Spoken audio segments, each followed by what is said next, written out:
Olá pessoal, sejam bem-vindos a mais um vídeo do canal Eletrolab. Hoje nós vamos falar sobre algumas técnicas importantes de como usar esse instrumento cada vez mais importante na nossa bancada, que é o osciloscópio. Muita gente tem osciloscópio, mas ainda não está muito familiarizado com o uso dele e muitas vezes faz uma medida e acha que a medida está errada, por que estaria errada. Realmente há algumas pegadinhas, digamos assim, que a gente precisa ter atenção ao usar o osciloscópio, e é o que a gente vai falar aqui nesse vídeo.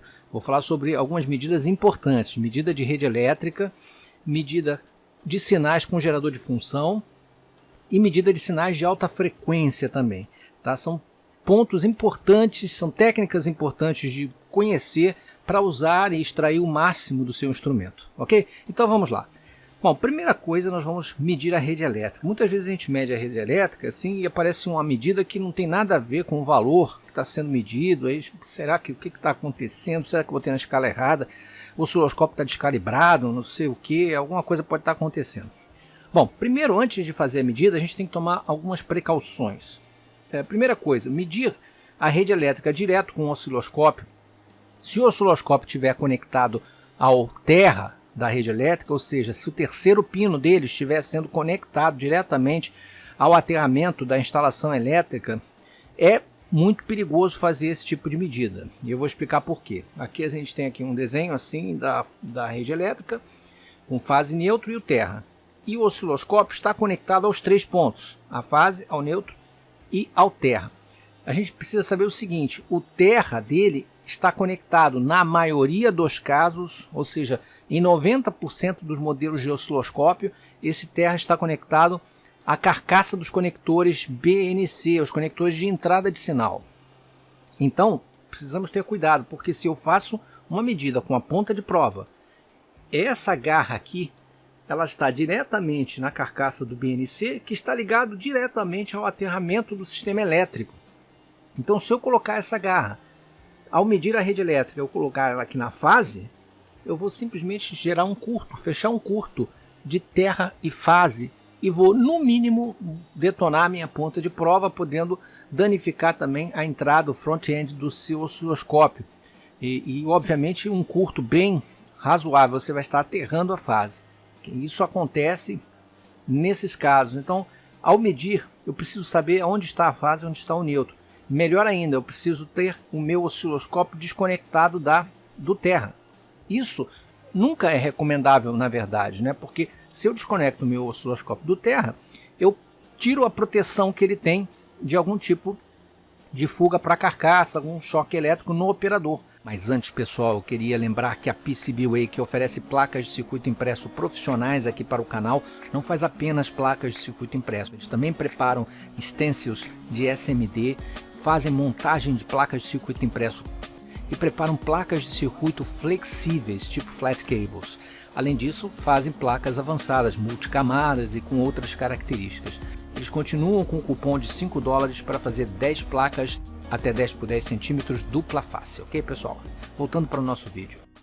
Para isso que ele está aterrado, para evitar esse tipo de situação. Porém, nessa medida, ou eu desconecto o terra para ter maior segurança, ou eu identifico onde está a fase, ou melhor ainda, eu ainda faço uma ligação com um transformador de isolamento 1 para 1 entre o meu osciloscópio e a rede elétrica, sendo que o terra não vai ser conectado direto, porque o terceiro pino não vai estar ligado direto ao terra, e sim à carcaça do transformador de isolamento, tá?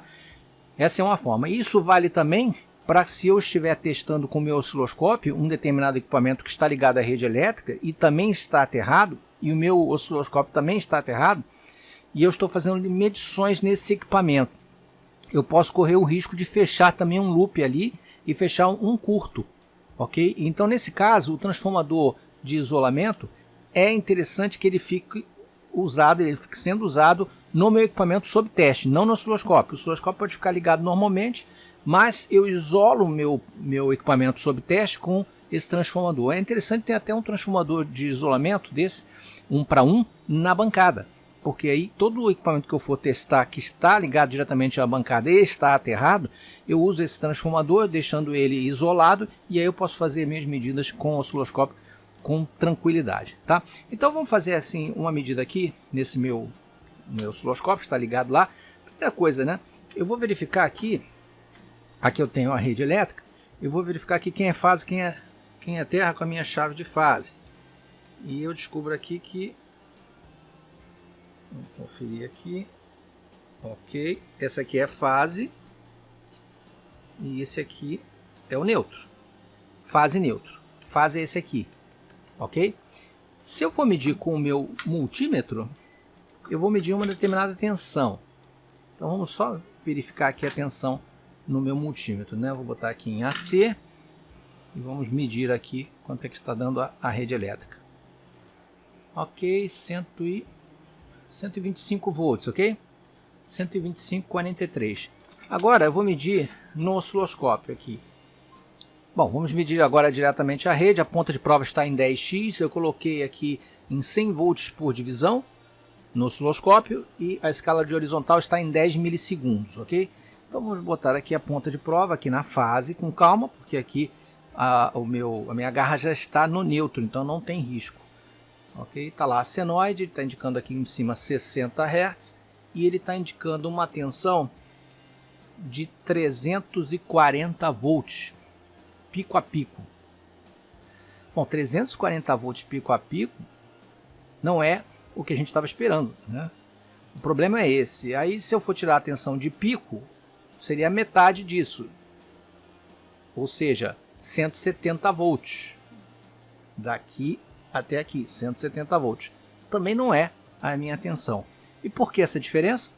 Porque simplesmente a nossa tensão, o nosso valor da tensão da rede elétrica é medido em tensão RMS. E o osciloscópio pode mostrar também, alguns osciloscópios calculam como osciloscópio digital, mas o osciloscópio analógico, por exemplo, muitos não calculam. Vão colocar apenas esse valor aí.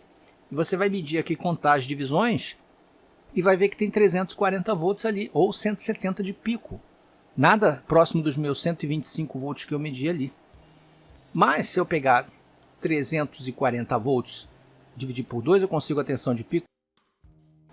E fizer a conta para transformar em tensão RMS, que é tensão RMS, vai ser a tensão máxima, que é a tensão de pico, dividido por raiz de 2, não é isso?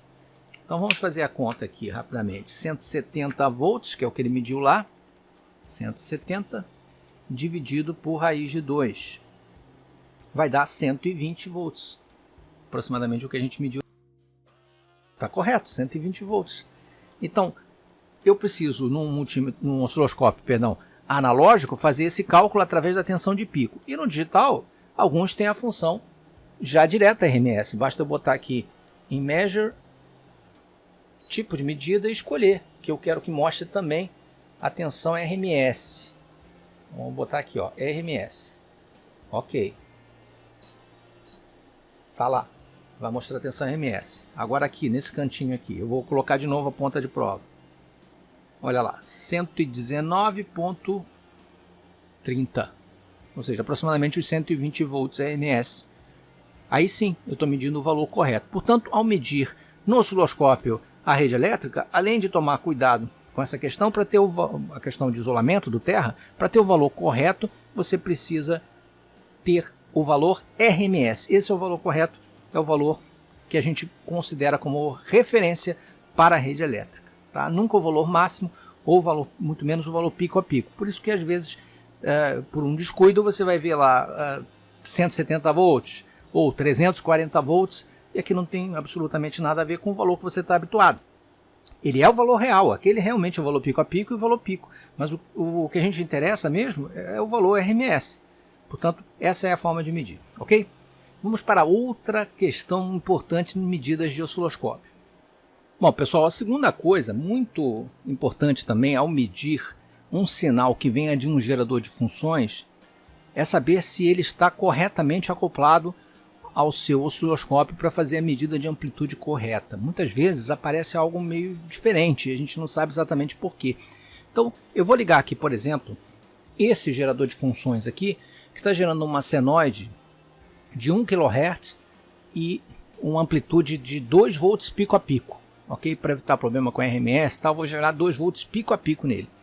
E a maior parte dos geradores de função tenho uma impedância padrão de saída, aqui na saída, de 50 ohms.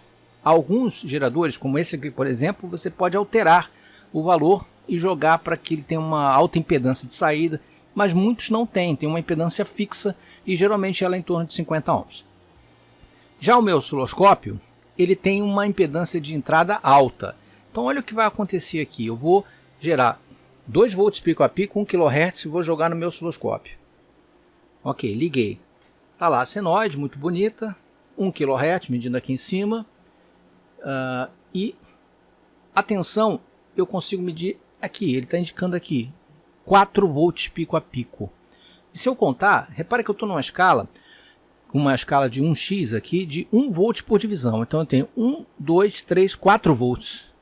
Como é que eu posso ter 4 volts pico a pico aqui no osciloscópio, se o meu gerador diz que eu tenho 2 volts pico a pico? Tem alguma coisa errada, ou o gerador não está gerando a tensão correta, ou o osciloscópio não está medindo corretamente, está descalibrado. Não é nenhuma das duas situações. O problema aqui é um desequilíbrio na impedância. Quando a gente mede um sinal que vem de uma impedância muito baixa, eu posso ter diferença entre o sinal que está sendo gerado e o que é esperado na saída se eu colocar um osciloscópio, por exemplo, em alta impedância, como é o caso desse daqui.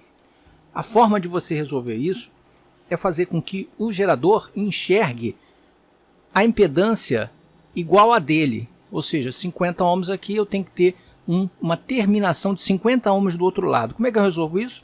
Colocando um resistor de 50 ohms aqui no osciloscópio, ok? Aqui bem no conector. Deixa eu afastar aqui para a gente poder ver melhor. Aqui, ok? Um resistor aqui de 50 ohms. O que eu tenho aqui em mãos é um terminador. Esse terminador ele tem 50 ohms. Quando eu conectar ali, eu vou colocar 50 ohms em paralelo com o circuito aqui, de modo que o meu gerador vai enxergar 50 ohms do outro lado e vai mostrar efetivamente a tensão correta. Repare, eu vou inserir aqui e olha o que acontece com o sinal quando eu coloco. Pronto. Já deu para ver que ele caiu aqui a metade. O valor indicado aqui é de 2 volts cravado e aqui eu tenho duas divisões aqui. Como é 1 volt por divisão, 2 volts. Exatamente como está sendo apresentado aqui, gerado no meu gerador de funções. Ok? Então, muito cuidado. Um erro comum é eu calibrar o meu gerador para uma determinada tensão e medir uma tensão que aparenta ter o dobro do valor gerado. E onde é que está o erro? Justamente nessa terminação de impedância que você tem que casar. Ok? Então, normalmente 50 ohms um resistor resolve essa questão. Outra possibilidade, se eu tirar esse meu terminador, eu volto a ter os 4 volts, mas se eu for lá num gerador que tem a opção de mudar a impedância para alta impedância, então vou colocar aqui, ó, High Z, olha o que acontece lá. Ele alterou aqui para 4 volts no meu gerador de funções, e aí sim eu tenho os 4 volts lá. Ou seja, ele está cravando o valor exato. Mas é porque eu estou com alta impedância tanto numa ponta quanto na outra. Okay? Então atenção a essa condição. Muito bem, vamos para o próximo ponto, que seria a medida de frequências mais altas. O que acontece e que precauções eu posso ter para ter o melhor sinal possível no osciloscópio? Bom, pessoal, agora nós vamos fazer medidas com frequências um pouco mais elevadas. E como é que a gente pode tirar o máximo do nosso osciloscópio nesse tipo de medida? Primeira coisa, eu vou usar uma onda quadrada de 1 MHz, porque a onda quadrada ela tem uma série de harmônicos e um tempo de subida muito alta. Ele tem, na verdade, uma série de componentes de frequência muito elevada na onda quadrada. Portanto, é sempre muito difícil de mostrar bem uma onda quadrada no osciloscópio, principalmente pelas indutâncias e pelas capacitâncias parasitas na testagem, ou seja, na ponta de prova e nas conexões entre o ponto de medida e o osciloscópio. A gente sabe que qualquer pedaço de fio tem indutância, né? Um pedaço de fio reto já tem uma indutância. Um pedaço de fio junto de um outro pedaço de fio já tem uma capacitância. Isso tudo serve como atenuador ou criador de problemas como sinais harmônicos e outros no meu sinal principal. E quanto maior a frequência, mais crítico é de eu fazer a medida. Então vamos dar uma olhada como é que fica essa frequência de 1 MHz. Eu estou usando a minha ponta de prova em 10x. e estou fazendo a conexão normal dela com a garra normal, o pino aqui, um cabo coaxial BNC até o gerador de funções e a ponta de prova lá no osciloscópio. Então vou ligar aqui o meu gerador. Pronto, tenho lá a minha onda quadrada já aparecendo ali. A gente pode notar que ela tem um certo overshoot, né? Que é aquela pontinha aqui para cima. E eu vou abrir esse sinal para a gente poder enxergar no detalhe, que é uma característica dela.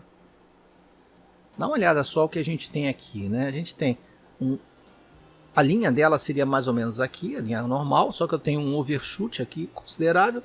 E depois o que a gente chama de ringing, que é essa oscilação aqui. Geralmente causado por indutâncias parasitas. Tá? Como é que eu posso evitar isso? Como é que eu posso melhorar esse sinal? Principalmente se eu for aumentar esse sinal mais um pouco, né? Vamos aumentar aqui para 2 MHz. Olha como eu já começo a ter ringing embaixo e em cima. 3 MHz. A coisa vai piorando, tá vendo? Vamos voltar para 1 MHz, vamos trabalhar com essa aqui. Olha lá. Está lá o ringing. Uma coisa muito importante é essa conexão aqui do terra. Essa conexão da garra. O retorno. Esse fio aqui é muito longo para as frequências altas. E olha que eu estou trabalhando só com 1 MHz. Imagina se eu estivesse trabalhando com 50, 60 MHz. A influência começa a ser muito pesada. Então, uma forma é eu encurtar esse fio. Eu não devo fazer medidas com frequência na casa de megahertz. Se eu quiser ter um sinal limpo e que represente efetivamente o sinal, principalmente se eu estiver estudando ruídos, eu posso confundir algum tipo de problema com esses sinais que entram, esses parasitas que entram no sinal. Você vê que eu estou mexendo aqui, ele está alterando lá brutalmente, né? Tem que ficar até parado aqui. Então uma forma seria o seguinte, vamos desligar aqui o sinal, eu encurtar esse fio. Existem algumas técnicas.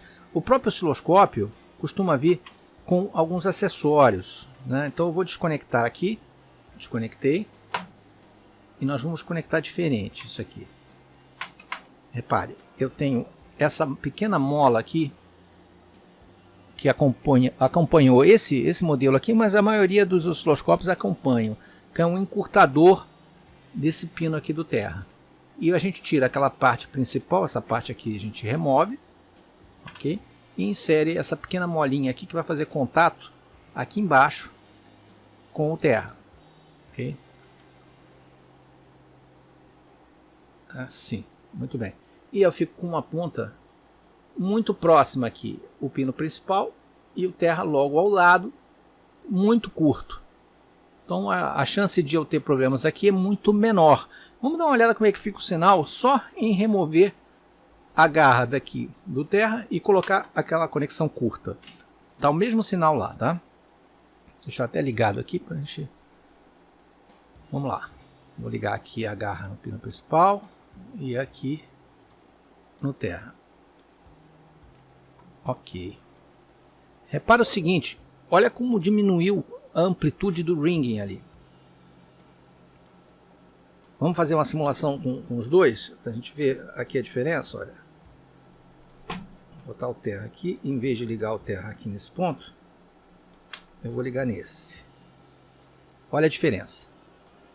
Olha a amplitude ali, eu tenho, a partir da linha do meio, eu tenho quase 3/4 de uma divisão aqui de overshoot e essa amplitude aqui consideravelmente grande, dando 1, 2, 3, 4 oscilações aqui. Se eu tirar a garra e ligar naquele ponto muito mais curto, olha a diferença que eu tenho aqui. O valor de overshoot cai quase a metade e o ringing também diminui. Okay? E uma forma melhor ainda é usando esse tipo de adaptador, que também às vezes acompanha alguns tipos de osciloscópios, que eu consigo uma conexão BNC direta na ponta de prova. Então, vamos remover aqui esse adaptador e botar esse aqui na ponta. A ponta ficou assim. Ok? Vou tirar até a garra aqui. Ficou assim, eu vou ligar lá direto no gerador de funções. E vamos ver como é que fica. Olha lá, sumiu o overshoot e o ring ficou mínimo. praticamente zerado. Isso é uma conexão direta, ok? Ó, se eu abrir aqui, a gente vê que sumiu o overshoot e a forma de onda ficou bem mais quadrada, ok? Então essa é a melhor conexão que tem, é essa que eu fiz agora, com uma conexão direta, encurtando aqui as conexões. Aí eu consigo essa. Você vê, só tirando daqui e colocando através do cabo, a diferença já acontece, mesmo com uma conexão curta aqui, como eu fiz com a molinha.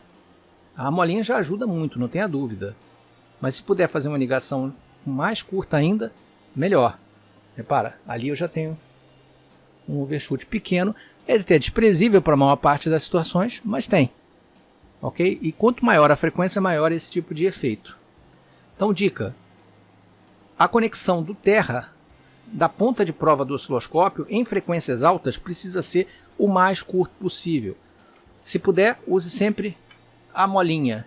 Se puder uma conexão direta da ponta de prova, utilize esse tipo de adaptador que possa fazer uma conexão com o mínimo de cabo possível. Quanto mais cabo, mais comprido o cabo, ou mais comprida a conexão do terra, pior. Agora, se daqui é ruim, não é. Eu posso fazer muitas medidas com ela aqui.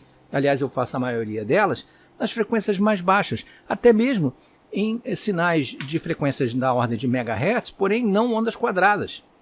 Ondas senoidais, por exemplo, senoidais que não tem essas harmônicas, eu não tenho essa dificuldade. Eu posso medir até vários megahertz com essa garra. Mas alguns outros tipos de sinais eu vou ter problema, justamente pelos efeitos parasíticos das indutâncias e capacitâncias. Ok, pessoal? Bom, pessoal, e para concluir, a última coisa muito importante que pode afetar tanto a forma de onda quanto as amplitudes é você ter sempre uma ponta de prova calibrada. Para calibrar a ponta de prova, você vai usar esse próprio ponto que tem aqui no osciloscópio, que gera uma onda quadrada de 1 kHz, e usar esse pequeno parafuso que tem nas pontas de prova. Às vezes ele é aqui, às vezes ele é no próprio conector, usando a chave apropriada, a chave que vem com ele para poder ajustar uma onda quadrada o mais perfeita possível. Então eu conecto aqui, eu tenho lá a onda quadrada, ok? E eu vou colocar aqui a minha chavinha, e repare o que acontece com a forma de onda quando eu altero aqui. Ele pode ficar assim, em forma de dumping, ou assim, em forma de overshoot. Nenhum dessas formas de onda está correta. Tá? Eu preciso ajustar para que ela fique retinha, aquela parte de cima, tanto em cima quanto embaixo. Que fique paralelo, ok? Uma paralela à outra, sem estar para baixo ou sem estar para cima. Aqui, por exemplo.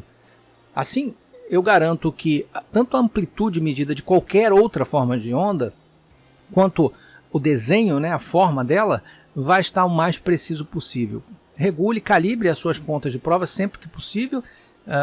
São independentes, então precisa calibrar as duas, no caso de um equipamento com 2 canais. E sempre em 10x. Em 1x você não vai conseguir fazer calibração porque não passa pelos circuitos da ponta. É uma ligação direta e não tem essa necessidade. Você vai usar 10x especialmente quando você precisa medir altas amplitudes e quando você mede altas frequências também, para fazer compensação em altas frequências com a ponta de prova. Ok? Fica aí essa última dica muito importante para garantir que a gente tenha boas medidas e medidas corretas e precisas com o osciloscópio. Bom, pessoal, era isso que eu queria falar. Espero que vocês tenham gostado, aproveitado e consigam usar melhor agora o osciloscópio de vocês. É um instrumento que não é de baixo valor, portanto é importante a gente aproveitar o melhor dele, né? Então siga essas dicas aí. Assim que eu tiver novidades, outras dicas interessantes de medidas de osciloscópio, eu faço um novo vídeo. Se gostarem, cliquem no like, não deixem de se inscrever no canal, marcar o sininho para receber os próximos vídeos e até o próximo vídeo. Um grande abraço.